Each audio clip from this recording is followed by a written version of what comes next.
Brevemente. Apreciado Monseñor José Eusebio, párroco de San Dionisio. Como tradición, la procesión sale desde San Dionisio hasta aquí, hasta el templo de la Basílica, porque San Dionisio territorialmente tiene esa vinculación eclesiástica que es parte de la Basílica. Saludo con cariño al señor rector de la Basílica, el padre Evaristo, al padre Juan Santana, confesor de esta Basílica, al diácono Tumi, al pueblo de Dios que se ha congregado en este día, Domingo de Ramos. Me voy a fijar en el Evangelio de la Pasión de nuestro Señor Jesucristo según San Mateo. Podemos dividir en tres momentos fundamentales. El primer momento es el inicio del juicio que presentan las autoridades de los judíos frente a este hombre que pasa por la vida haciendo el bien. El punto fundamental de Jesucristo, donde comenzó en sí su persecución, fue la resurrección de Lázaro. Esto tiene una implicación teológica. ¿Por qué el suceso de Lázaro, que Cristo lo resucitó? Desde ahí en adelante ya él no podía hacer una vida pública hasta llegar en el día de hoy, Domingo de Ramos, donde él decide entrar solemnemente a Jerusalén, a la ciudad santa. Y hay una gran multitud, un calor humano, algo sublime le sorprendió a él, cómo el pueblo lo recibió. Pero ese calor humano se va a convertir en el segundo momento en un silencio, donde se escucha una sola voz: los acusadores. ¿Quiénes eran los acusadores? Generalmente el Sanedrín, que estaba compuesto por el Consejo Civil y el Consejo Religioso. Pero ¿quién lleva generalmente la querella, podemos decir? Son los fariseos y los sumos sacerdotes, que comienzan a preparar un expediente al maestro.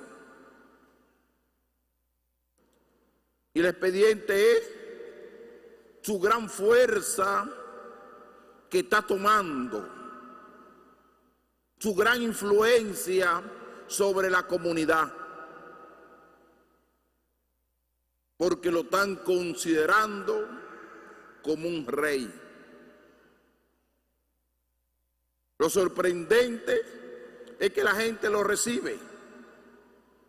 Él sana a los enfermos, resucita a los muertos, y todos esos elementos le molestan, le resulta incómodo, como dice el profeta Isaías.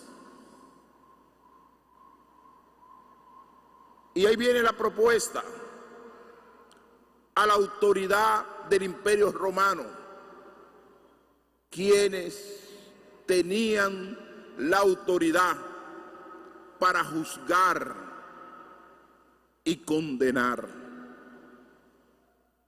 Porque morir en la cruz era un proceso totalmente romano. Los judíos no tenían esa costumbre, no tenían ese estilo de maltratar, sino que era un proceso del Imperio Romano. Y por eso lo llevan delante del gobernador Pilato para comenzar ese juicio tan solemne, porque es un juicio solemne, para llevarlo a la cruz. Ya en este proceso de la cruz comienzan traiciones, tanto interna como a nivel externa. A nivel interna, quienes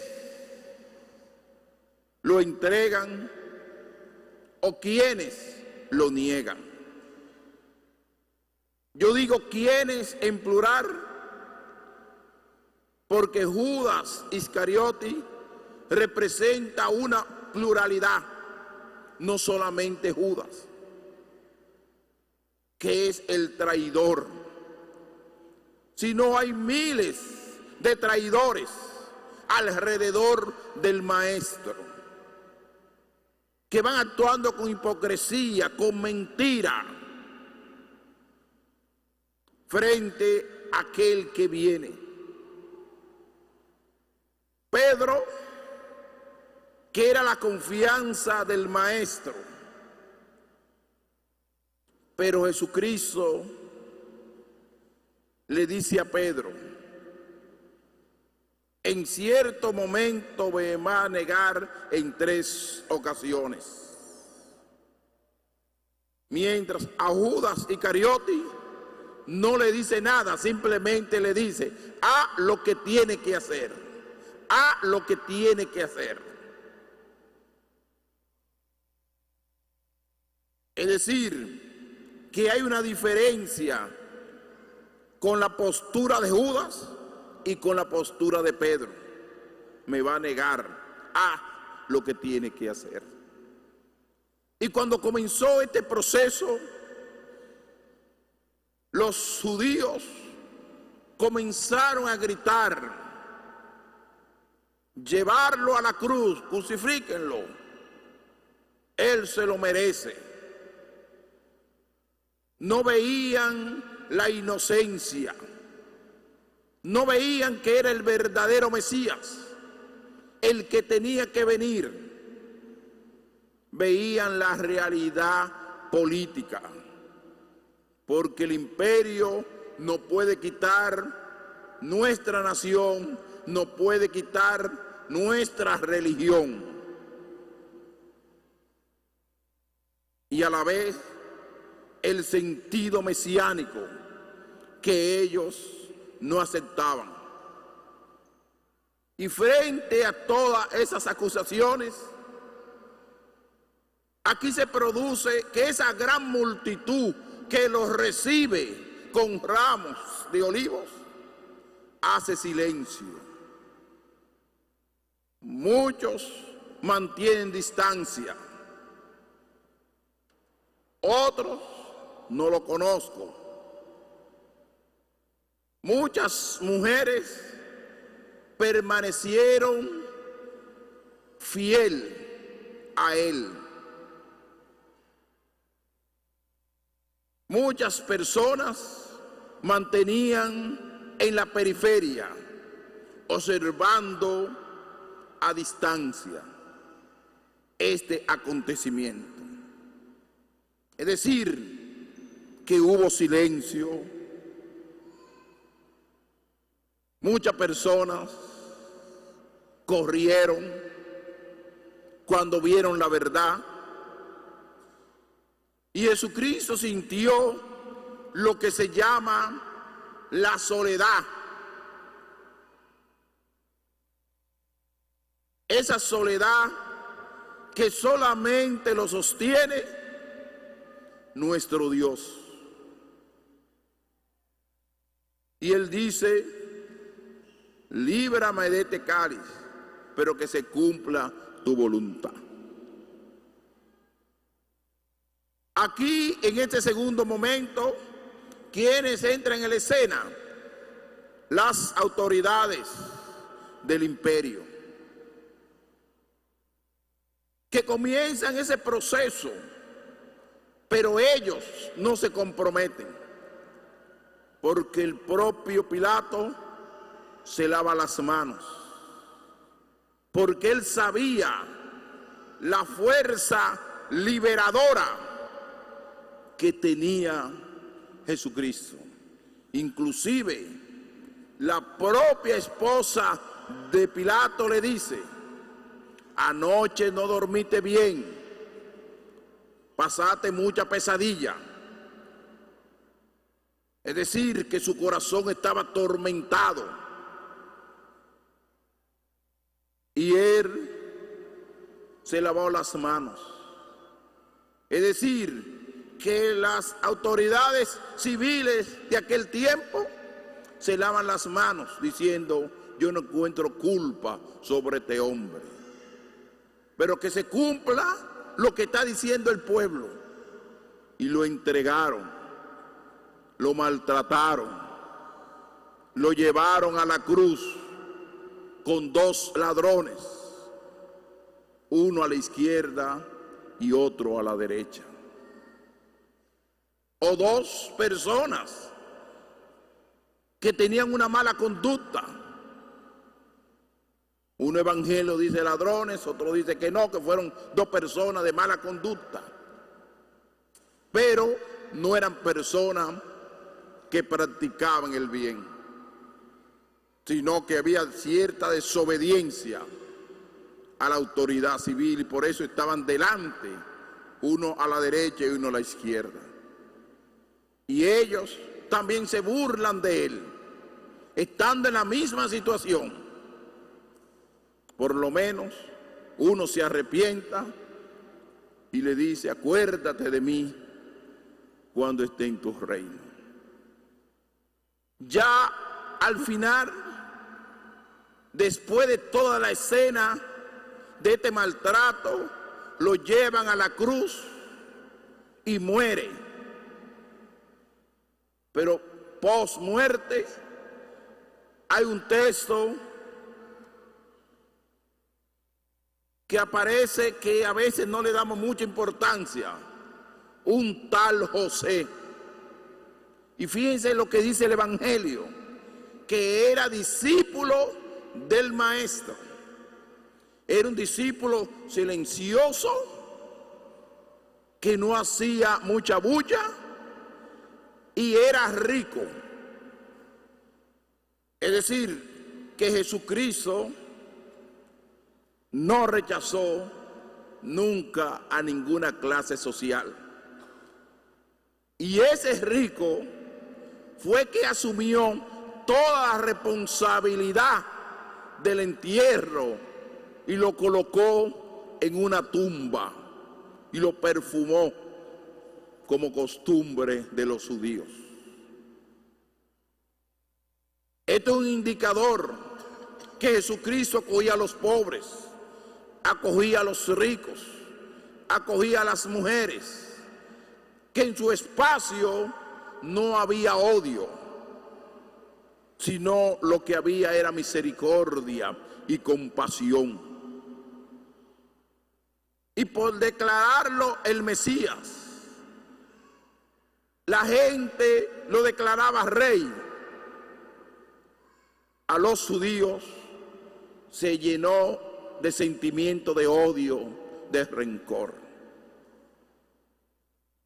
Mirando ya concluyendo, ¿cómo nosotros podemos adaptar, comenzando la Semana Santa con el Domingo de Ramos, a la vida contemporánea? Lo primero que quiero expresarle hoy, que el pueblo dominicano, que el mundo mundial vuelva su rostro hacia Dios. Como aquel tiempo habían sectores que los rechazaban, que lo humillaban.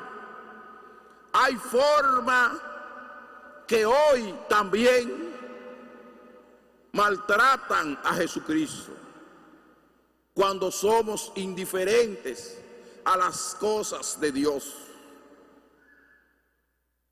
¿Cuántas personas hoy van en desfile a los lugares para divertirse, a las playas? Que Dios le acompañe. Pero también esto es una bofetada a Dios. Escupían a Dios en la persona del Hijo. Así es la sociedad también de hoy. Al Rey que viene, que lo tenemos que recibir con un corazón palpitante, la sociedad lo rechaza. Segundo, cuando maltratamos el medio ambiente. En estos días, ¿cuántos árboles han sufrido? Muchas quemas por todos los lugares. El clima caliente, colocar un fuego, se enciende muchos árboles. Esos árboles pierden la vida. A veces con intención mala, porque toda destrucción del medio ambiente es destrucción mala. Tenemos que cultivar nuestro medio ambiente, porque sufren los ríos, sufre el medio ambiente, sufre la naturaleza, y eso también es crucificar al Maestro. Otra forma de crucificar al Maestro, cuando no respetamos los bienes públicos, cuando no respetamos el patrimonio. Y por eso canalizar una justicia que fortalezca el Estado, eso indica que estamos dándole frente a situaciones difíciles. Pero cuando no respetamos el patrimonio de un Estado, también estamos maltratando, humillando al Maestro. Cuando vivimos una vida de pecado, cuando nuestra moral y nuestro comportamiento no va de acuerdo a Dios, que vamos actuando como salvajes, teniendo razonamiento, cuando maltratamos la vida desde la concepción hasta el final, cuando no se respeta la vida de la concepción y vamos produciendo leyes que van en contra de la vida humana, también estamos crucificando al Maestro. Cuando en muchos países se aplica la eutanasia, la muerte dulce, no dejando a Dios, que es el Señor de la vida. ¿Cuántos ancianos que tienen dignidad para vivir, que están en la etapa final, que hay que ofrecerle cariño, que hay que ofrecerle amor, y son maltratados y humillados y llevarlo a la muerte, simplemente por el costo y el beneficio. Ese no nos deja beneficio económico, hay que quitarlo del medio. Gracias a Dios que en República Dominicana y en muchos países no existe la eutanasia. Por eso a los ancianos hay que brindarle calor humano. Esos lugares, esas residencias de ancianos, tenemos que tener sensibilidad, ofrecerle ayuda, protección, porque ellos están cuidando muchas personas que han dado la vida por la sociedad y se encuentran en el abismo de su última etapa de la historia, quizás sufriendo enfermedad. También cuando nosotros, los sacerdotes, los obispos, maltratamos con el pecado y con el escándalo a los demás y a la sociedad, también estamos crucificando al Maestro. Es decir, ¿de a dónde brotó la crucifixión? De la parte religiosa, de aquellos que creían en Dios. También nosotros que creemos, cuando escandalizamos al pueblo de Dios con inmoralidad, con un mal comportamiento, también estamos crucificando al Maestro. Por eso hay muchas formas, como dice hoy el Evangelio de Mateo, hay muchas formas de maltratar y humillar. Lo importante, y termino con eso, entramos hoy en la Semana Santa, Domingo de Ramos, donde Cristo entra triunfante, pero su triunfo está centralizado en la cruz. No un triunfo de grandeza ni de poder, sino en la cruz y en la humildad, para entrar en este acontecimiento histórico que Cristo va a morir, va a ser llevado a la cruz. Y durante esta Semana Santa le hago un llamado muy especial a la meditación, a la reflexión, a estar en la familia, participar de los cultos de Dios, de la liturgia de la Iglesia Católica. Y aquellos y aquellas que se dedican a la vida social, política, que traten que esta semana sea de Dios. Dejar la gente meditar, reflexionar, dejar las rivalidades entre ustedes y tratar de concentrarse en lo más sublime, en lo más noble, que es el misterio que Cristo ha muerto y ha resucitado. Le hago ese llamado a la sociedad política, que no tomen estos días para promoción política, ni para promoción de nadie, sino que centren su mirada en Cristo. No distraigan al pueblo, no distraigan al pueblo, sino que nuestra centralidad es la espiritualidad de este camino que Cristo ha muerto y ha resucitado. Que así sea.